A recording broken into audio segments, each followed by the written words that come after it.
વધારે વાતચીત કરીશું આજના આપણા ગેસ્ટ સાથે એલકેપી સિક્યોરિટીઝના વત્સલ પુવા આપણી સાથે જોડાઈ ગયા છે. Sir, good afternoon. અને કઈ રીતના આજે માર્કેટ જોવાનું? આજે સારી રીતે માર્કેટ હોલ્ડઅપ કરી રહ્યું છે. આપણે 20 બેઝિસ પોઈન્ટની તેજી સાથે ખુલ્યા, પણ ત્યારબાદ અત્યારના જો આપણે નજર કરો તો સારી એવી ખરીદી ચાલી રહી છે. સારી એવી આપણે રિકવરી પણ મિડ કેપ સ્પેસમાં પણ આવતા જોઈ રહ્યા છે. કઈ રીતના જોઈશું આજે? જી, સૌથી પહેલા તો ગુડ આફ્ટરનૂન પ્રીતિજી. તો માર્કેટની વાત કરીએ, નિફ્ટી ઇન્ડેક્સની વાત કરીએ, તો નિફ્ટી ઇન્ડેક્સની જો 13 મેથી આજના સેશનની વાત કરું, તો આ 9 કેન્ડલમાં 9 કેન્ડલની વચ્ચે આપણને એક રેડ કેન્ડલ, એક ગ્રીન કેન્ડલ, એક રેડ કેન્ડલ, એક ગ્રીન કેન્ડલ, આ રીતના માર્કેટ એક રેન્જમાં જ તે આપણને ફસાતું દેખાઈ રહ્યું હતું. આજના સેશનની વાત કરીએ તો નિફ્ટી આજે બહુ ક્રુશિયલ 23,800, 850, જે કાફી ટેકનિકલ ચાર્ટ પર એક કાફી ક્રુશિયલ ઝોન છે. આજના સેશનમાં નિફ્ટીની જે 50 ડીએમએ છે ત્યાંથી આપણને સારું એવું બાઇંગ જોવા મળ્યું છે. નિફ્ટીની ફિલહાલ જે 20 ડીએમએ છે એ પ્લેસ છે 23,875 ના લેવલ ઉપર. તો નિફ્ટી જ્યાં સુધી આ લેવલની ઉપર ક્લોઝિંગ નહીં આપે, ફોલોઅપ સેશનમાં પણ એની ઉપર એક ક્લોઝિંગ જોશે, પછી આપણે કન્ફર્મ કરી શકશું કે નિફ્ટી 23,400, 24,400, 500 ના લેવલ્સ માટે જવા માટે તૈયાર છે.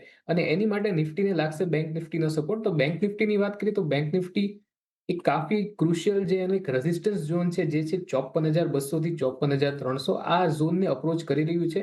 આજની ક્લોઝિંગ સારી એવી મહત્વની રહેશે, કારણ કે હવે વીકેન્ડ છે. શનિ રવિમાં ન્યૂઝ ફ્લોઝ પર માર્કેટ પાર્ટિસિપન્ટ્સની નજર રહેશે. એટલે મારા ખ્યાલથી આજનું ક્લોઝિંગ કાફી ઇમ્પોર્ટન્ટ રહેશે. આજનું ક્લોઝિંગ આપણને 23,800 ની ઉપર મળે છે અને મંડેનું ક્લોઝિંગ આપણને 23,800 ની ઉપર મળે છે. તો પછી મારા ખ્યાલથી એક શિફ્ટ ઓફ સેન્ટિમેન્ટ આપણે માર્કેટમાં જોઈ શકશું. અને બેંક નિફ્ટી જો 54,200 ની ઉપર આજે ક્લોઝિંગ આપે છે, તો એક્સપેક્ટેશન છે કે બેંક નિફ્ટીમાં એક ફર્ધર રિકવરી આપણને જોવા મળી શકે ટુવર્ડ્સ ધ લેવલ ઓફ 55,000.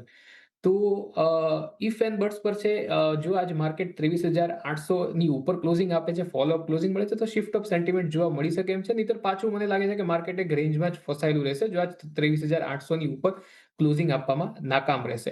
ફિલહાલ રેઝિસ્ટન્સની વાત કરીએ તો 23,850 નો રેઝિસ્ટન્સ છે. ઇમિડિયેટ સપોર્ટની વાત કરીએ તો 23,500 અને પોઝિશનલ સપોર્ટની વાત કરીએ 23,300 નો સપોર્ટ છે નિફ્ટી ઇન્ડેક્સમાં. 300થી 23,850ના લેવલ્સ આજે આપણે જોઈ શકીએ છીએ. જ્યાં સુધી 23,900 લેવલ્સ પ્લસના આપણને જોવા નથી મળતા સસ્ટેનેબલ લેવલ્સ, ત્યાં સુધી નિફ્ટી આ એક રેન્જમાં ફરી શકે છે. એના પર આપણે ધ્યાન રાખીશું. પણ સાથે આગળ વધીએ તો આજે ઘણો વત્સલભાઈ સ્ટોક સ્પેસિફિક આજે નજર કરો તો અત્યારના સેશનમાં ઓફકોર્સ કેન્સ ટેક સવારથી જ અહીંયા ટ્રેન્ડ કરી રહ્યો છે. નિયરલી 5.5%ની મજબૂતી છે. ચાર્ટ્સ કેવા લાગે છે તમને? કેન્સટેકની વાત કરું તો કેન્સટેકમાં એક લાંબી આપણને એક શાર્પ ડાઉનસાઇડ રિઝલ્ટ પછી જોવા મળી હતી, અને પછી સ્ટોકમાં એક સતત આપણને રિઝલ્ટ પછી કન્ટિન્યુઅસ એક ડાઉનસાઇડ જ જોવા મળી છે. સ્ટોક એક હાઈલી ઓવરસોલ્ડ ઝોનમાં વહી ગયો હતો અને એક સપોર્ટને સ્ટોકે ટેસ્ટ કર્યો, ત્યાંથી આપણને ડિમાન્ડ ઇમર્જ થતી દેખાઈ રહી છે. તો મારા ખ્યાલથી અત્યારે આપણને જે સ્ટોકમાં જે મુવમેન્ટ દેખાય છે એને એક પુલબેક તરીકે જ જોવું જોઈએ.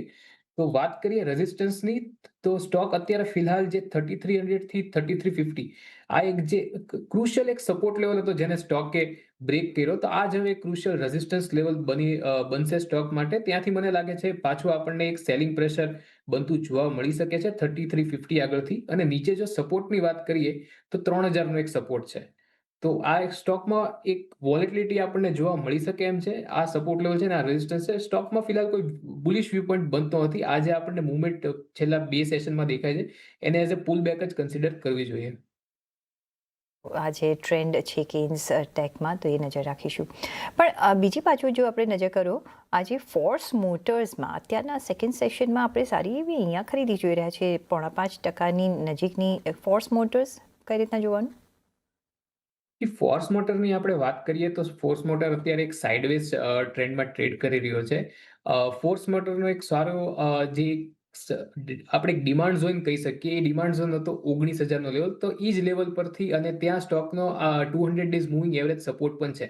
તો પોતાની 200 ડેઝ મૂવિંગ એવરેજમાં એક બેઝિંગ થઈ રહ્યું છે સ્ટોકની.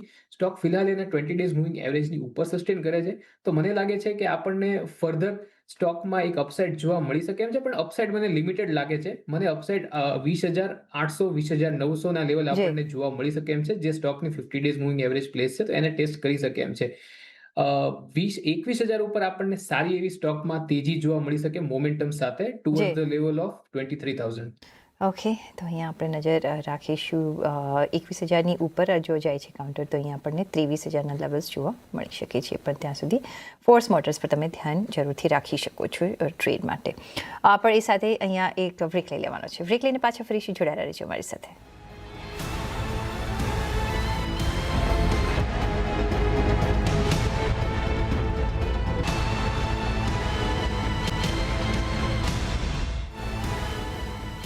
બ્રેક પછી આપનું સ્વાગત છે અને જિગ્નેશ ઠાકોર અમદાવાદથી આપણી સાથે જોડાઈ ગયા છે. જી સર, સવાલ પૂછો આપનો. પીબીએલ અને ગોદાવરી બાયો રિફાઇનરી હાલના ભાવે લઈ શકાય? કેટલા વખત માટે તમે લેશો? વર્ષ માટે. વર્ષ માટે. પીસીબીએલ અને ગોદાવરી બાયો રિફાઇનરીમાં 1 વર્ષ માટે જો રોકાણ કરવું હોય તો અત્યારના લેવલથી થાય, વત્સલભાઈ? જી, સૌથી પહેલા તો આપણે વાત કરી લઈએ પીસીબીએલની. તો પીસીબીએલમાં એક લાંબા ડાઉન ટ્રેન્ડ પછી સ્ટોકમાં એક બેઝ ફોર્મેશન થઈ રહ્યું છે. તો મને લાગે છે કે કરંટ લેવલ એમને 2 ટ્રાન્ચીસમાં આમાં એક્યુમ્યુલેટ કરવા જોઈએ અને એમાં લાંબી અવધિનો એમનો જો નજરિયો હોય તો પહેલું કરંટ માર્કેટ પ્રાઇસ પર કરી શકે છે અને બીજું મને લાગે છે 260 પર પણ એને લેવલ્સ મળી શકે એમ છે, એમને લેવલ્સ મળી શકે એમ છે. તો 2 ટ્રાન્ચીસમાં રહેશે. કરંટ માર્કેટ પ્રાઇસ પર કરી શકે છે અને 260ના જ્યાં એક સપોર્ટ છે તો ત્યાં 2 ટ્રેન્ચીસમાં કરી શકે છે પીસીબીએલમાં, એ જો લાંબી અવધિનું એક વર્ષ રાખતા એમને હોય 1 તો. વર્ષ માટે લેવું છે તો કયા ટાર્ગેટ્સ આપણે જોઈ શકીએ છીએ? જી, સ્ટોકમાં ફિલહાલ તો જે એક રનઅપ પછી સ્ટોકમાં એક કરેક્શન આપણને જોવા મળ્યું છે, એટલે આપણને ફિલહાલ તો એક મોમેન્ટમ લોસ જેવું આપણને સ્ટોકમાં જોવા મળ્યું છે. સ્ટોક ફસાઈ ગયો છે એક રેન્જમાં, પણ મને લાગે છે કે જ્યારે સ્ટોક 310ના લેવલને કુદાવશે, એની ઉપર ક્લોઝિંગ આપશે, ત્યારે આપણને સારું એવું એક ટ્રેન્ડ જોવા મળશે ટુવર્ડ્સ ધ લેવલ ઓફ 375. આપણને એક ટ્રેન્ડ જોવા મળશે જ્યારે સ્ટોક આપણને 310ની ઉપર ક્લોઝિંગ આપશે ત્યારે. અને નીચે સ્ટોકનો એક સારો એવો સપોર્ટ બની રહ્યો છે 260 પર. ઓકે, તો 260ના સ્ટોપ લોસ સાથે તમે ખરીદી કરી શકો છો. 310ના લેવલ્સ સરપાસ કરે છે પછી આમાં એક સ્પીડ આવશે જે 375 સુધી તમને લઈ જઈ શકે છે. તો તમારી જે 1 વર્ષની સમયસીમા છે એમાં તમે તબક્કાવાર અહીંયા એન્ટ્રી લઈ શકો છો, હમણાં લઈ શકો છો અને 50% તમે 260ના જ્યારે લેવલ્સ દેખાય છે ત્યારે લઈ શકો છો. સામે ગોદાવરી બાયો રિફાઇનરીઝમાં ખરીદી કરાય? જી, ગોદાવરી પાવર રિફાઇનરીઝમાં મારા ખ્યાલથી એમને જો એક વર્ષનું જો તો પણ એમને એક ટ્રેડિંગનો જ નજરિયો છે, લાંબી અવધિનું ટ્રેડિંગ છે. તો મારા ખ્યાલથી એમને બાઇંગ કરવું જોઈએ અબાઉ ધ લેવલ ઓફ 310. 310 ઉપર સ્ટોકનું એક બ્રેકઆઉટ લેવલ છે, ત્યાંથી એમને મોમેન્ટમ પણ મળશે અને એક ટ્રેન્ડ પણ મળી શકે છે. ત્યાં સુધી મને લાગે છે એમને વેઇટ એન્ડ વોચ કરવું જોઈએ. 310ની ઉપર સ્ટોકને રડારમાં રાખવો જોઈએ. 310ની ઉપર જો ક્લોઝિંગ આપે છે તો ત્યાં એમને બાય કરવું જોઈએ અને નીચે એમને એક સ્ટોપ લોસ રાખવાનો રહેશે 285નો. ઉપર 400 સુધીના ટાર્ગેટ જોવા મળી શકે એમ છે. ઓકે, તો 310ના લેવલની આસપાસ આપણે ખરીદી કરીશું ત્યારે 285નો આપણે સ્ટોપ લોસ રાખીશું 400ના ટાર્ગેટ્સ માટે. ગોદાવરી બાયો રિફાઇનરીઝ પર તમે ધ્યાન આપી શકો છો. નેક્સ્ટ સવાલ પર જઈએ અને આજે જો બીજા એક કાઉન્ટર પર નજર કરો અને બેન્કિંગ કાઉન્ટર્સમાં છે, આજે બધા જ બેન્કિંગ કાઉન્ટર્સ સારા એવા પાસ કરી રહ્યા છે. એક્સિસ બેંક જુઓ, આઈસીઆઈસીઆઈ બેંક જુઓ, HDFC, RBL bank, yes bank, અહીંયા બધામાં આપણે વોલ્યુમ બેઝડ પણ એક સારું એવું મુવમેન્ટ જોઈ રહ્યા છે. કયો કાઉન્ટર પસંદ કરશો આજે ખરીદી માટે? જી, આજે આપણને ઘણા ટાઈમ પછી આપણને પ્રાઇવેટ બેંકમાં આપણને સારું એવું મોમેન્ટમ, આજ સારી એવી બાઇંગ આવતી આપણને દેખાઈ રહી છે. પણ મને લાગે છે કે મારા ખ્યાલથી થોડા ટાઈમ માટેનું તે એક આપણને એક પુલ બેક જોઈ શકીએ આપણને એક લાંબી ગિરાવટ પછી, એક બ્રોડ લેવલ ઓફ કોન્સોલિડેશન પછી. પણ મને એવું લાગે છે કે જે નાની બેંક્સ છે જેમ કે આરબીએલ બેંક છે, ફેડરલ બેંક છે, યસ બેંક છે, આમાં પહેલા પણ એક ટ્રેન્ડ બની રહ્યો હતો. બેન્કિંગ સેક્ટર માટે થોડું સેન્ટિમેન્ટ ખરાબ હતું, એની ઇમ્પેક્ટ નાની બેંક પર આવી. તો મને લાગે છે કે આરબીએલ બેંક છે એ મને સારી લાગે છે બાઇંગ કરવા માટે. સ્ટોકમાં એક બ્રેકઆઉટ પછી ફિલહાલ કોન્સોલિડેશન છે, પણ પહેલી વાર સ્ટોક પોતાની 20 ડેઝ મૂવિંગ એવરેજની ઉપર આટલા સેશન પછી કોન્ફિડન્ટલી ટ્રેડ કરી રહ્યો છે. તો મને લાગે છે કે આરબીએલ બેંકમાં મોમેન્ટમ પણ મળી શકે છે અને એક અપસાઇડ સારી જોવા મળી શકે એમ છે ટુવર્ડ્સ ધ લેવલ ઓફ 360. તો આ જે બેન્કિંગ રહેશે એમાં આરબીએલ બેંક મારું એક પિક રહેશે. તો RBL bank current market price પર બાય કરી શકો એમ છો. 320નો એક સ્ટોપ લોસ રાખવાનો આવશે. ઉપર આપણને 365 સુધીના ટાર્ગેટ જોવા મળી શકે એમ છે. ઓકે, તો આરબીએલ બેંક પર તમે નજર રાખી શકો છો 365ના ટાર્ગેટ્સ માટે. અલ્પેશભાઈ ભાવનગરથી જોડાઈ ગયા છે. જી સર, સવાલ પૂછો આપનો. Good afternoon madam. Good afternoon. HDFC bank 775 માં ખરીદેલા છે ને 1150 શેર છે. 3 મહિના લગીનો ટાર્ગેટ માટે. જી, એચડીએફસી બેંક અહીંયા હમણાં સારું એવું પરફોર્મન્સ દેખાડી રહ્યો છે, પણ તમારી જરા ઊંચા ભાવની ખરીદી છે. પણ શું કરવાનું અહીંયા? જો આપણે નજર રાખવી હોય વત્સલભાઈ, એચડીએફસી બેંક 3 મહિનાના શું ટાર્ગેટ્સ આપણે જોઈ રહ્યા છે? જી, HDFC બેંકની વાત કરું તો એક લાંબી ગિરાવટ પછી સ્ટોકમાં આપણને એક પુલબેક જોવા મળ્યું હતું. પુલબેક પછી સ્ટોક એક ડાઉનવર્ડ્સ કન્સોલિડેશનમાં સ્ટોક ફિલહાલ તો ચાર્ટ સ્ટ્રક્ચર બની રહ્યું છે. તો એમને જો 769ની ખરીદી છે, સ્ટોક અત્યારે ચાલે છે 768 પર. તો એમની no ખરીદી doubt 775 રૂપિયાની છે. 775 જી સોરી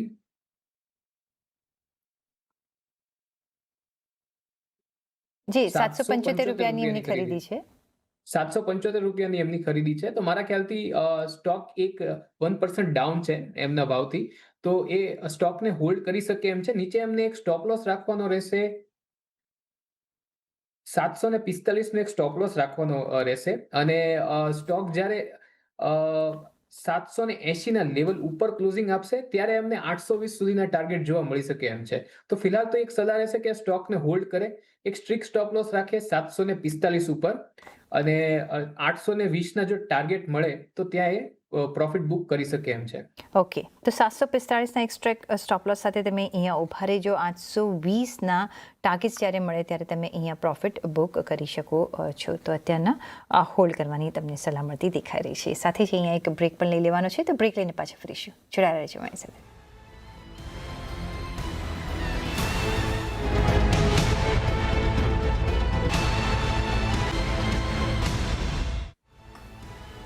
બ્રેક પછી આપનું સ્વાગત છે. અને તરુણ જાનીનો સવાલ આવ્યો છે, એન્જલ વન અને વિપ્રો કરંટ માર્કેટ પ્રાઇસથી જો ખરીદી કરવા હોય તો કરી શકાય? જી, એન્જલ વનની વાત કરીએ તો એન્જલ વનમાં એક રેક્ટેંગલ પેટર્નનું બ્રેકઆઉટ છે.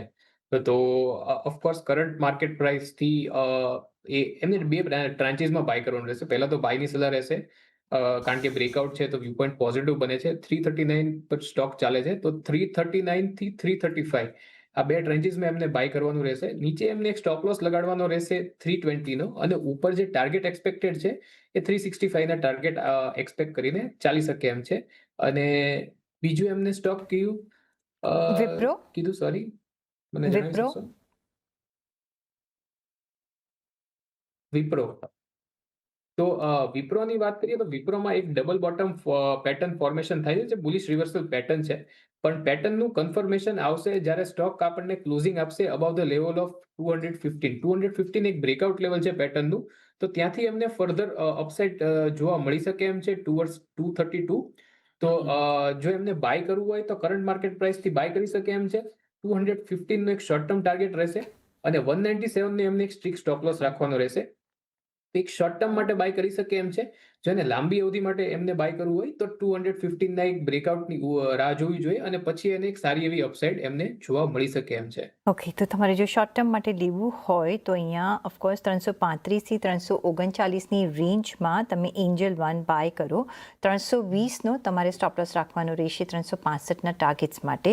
બીજી બાજુ જો વિપ્રો જો વેરી શોર્ટ ટર્મ માટે તમારે લેવું હોય તો અહીંયા લઈ શકો છો. 192નો સ્ટોપ લોસ, 215નો ટાર્ગેટ, અને 215 સરપાસ કરે છે તો 230ના ટાર્ગેટ માટે અહીંયા તમે કામકાજ કરી શકો છો. લિટલ લોંગર ટાઈમ માટે લેવું હોય તો તમે 215ના લેવલ સરપાસ થવા દો, ને પછી અહીંયા તમે કામકાજ કરી શકો છો. પ્રકાશ લાડે વડોદરાથી આપણી સાથે જોડાઈ ગયા છે. જી સર, સવાલ પૂછો.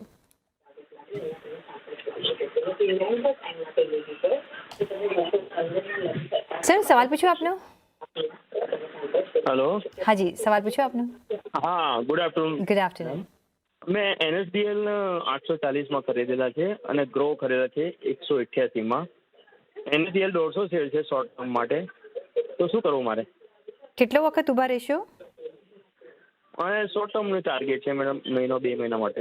મહિના 2 મહિના માટે NSDL 840ની એમની ખરીદી છે. ગ્રો પણ એમને ખરીદ્યા છે. ગ્રોની સોરી તમે પ્રાઇસ શું કીધી?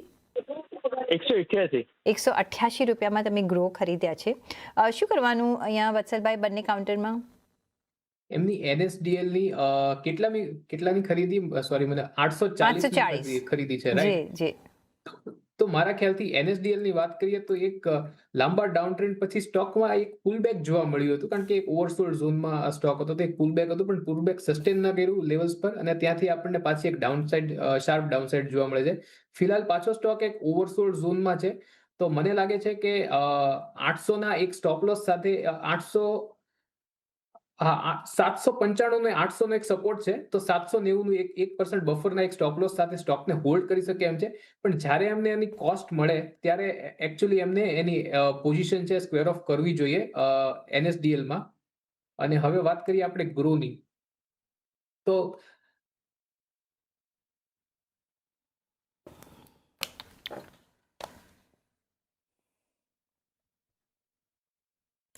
જી સર.